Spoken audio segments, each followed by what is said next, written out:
Welcome to my EcoBUZZ. I'm Jessica Gregory. Look out! This week we're talking aliens. But don't worry, these invaders aren't from outer space. In this recurring theme, we'll take a closer look at some of the invasive plants and animals in our midst, some of which might even be in your own backyard. Want to know more about invasives and how they affect the nature around them? Join me this week to get to know one of them, buckthorn. Buckthorn is a shrub or small tree that's actually native to Eurasia but was brought to North America in the 1800s as a decorative garden plant.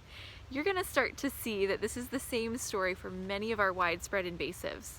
It has oval-shaped leaves with these veins that are curved toward the leaf tip, and you'll notice also that the leaf margins are slightly toothed.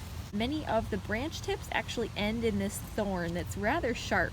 So that's an easy way to identify these shrubs or trees in the winter. Another thing to notice is that the buds often appear as very small, tight, and dark colored. Another way to identify buckthorn if you have a larger tree is to take a knife or a scraper and scrape through the bark to the inner bark, which is this really bright orange color. Now the fruits that develop on buckthorn, they're just green here, but when they're ripe, they're this deep blue to black color, and they're widely consumed by animals like birds, mice, and deer. Unfortunately though, the berries possess little to no nutritional value, and they're quite cathartic, which means the seeds spread like wildfire. While we're still learning about the effects that buckthorn has on native ecosystems, we do know that they are very damaging. Buckthorn is what we call allelopathic, which means that it's a plant which secretes chemicals into the soil around it that deter other native plants from growing. We also know that they're detrimental to beneficial fungi in the soil, which are required for native shrub and tree growth. It may be hard to see it in the video, but right behind where I'm standing, almost 100% of the greenery is buckthorn. So it's obvious that this does spread, and this particular area has not been managed for several years.